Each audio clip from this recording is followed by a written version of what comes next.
كده يا حبايبي عملنا مع بعض النهارده البليله بالشوفان، وبحط عليها عسل نحل. حابه انت تحطي سكر حطي، حابه تحطي عسل نحل حطي براحتك. انا بحب نحط العسل النحل. جربيه بالشوفان، مره بالشعريه مره بالشوفان، دي قيمه غذائيه وحلوه، اكله مغذيه في الشتاء. يا رب تعجبكم حبايبي. احلى بليله بالشوفان والعسل النحل. السلام عليكم، ازيكم يا حبايبي، عاملين ايه؟ ان شاء الله يا حبايبي هعمل معاكم النهارده بليله، بس هعملها بالشوفان. انا هنا سلقت البليله، طبعا كلنا بنعرف نسلق البليله.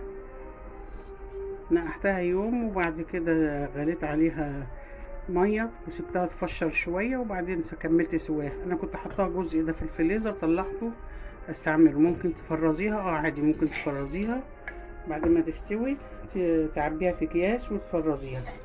فانا كنت عاملاها ومفرزاها، طلعتها من الفريزر اهي، ولعت عليها عشان تفك، وحاطه هنا في الكزرونه دي معلقه سمن بلدي، وحطيت معلقتين شوفان، اي نوع شوفان عندك.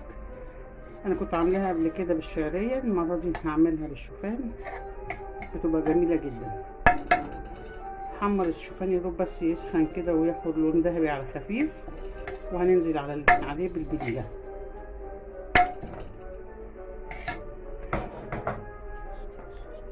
طبعا هنحط لها حليب بعد ما نحط البليله على الشوفان وتاخد غلوه كده. هنروح حاطين عليها الحليب، وانا هحليها بالعسل، ونحط لها شويه برضه جوز الهند.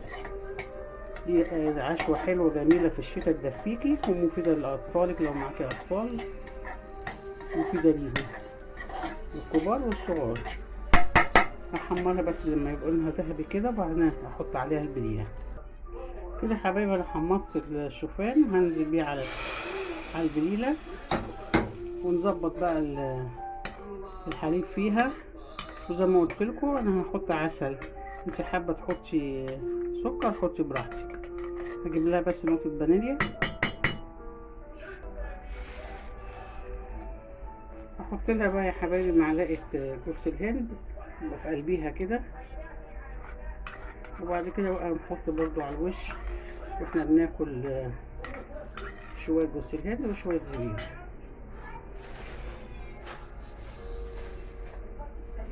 نحط بقى نقطه فانيليا مش كتير عشان تديها طعم وريحه حلوه كده.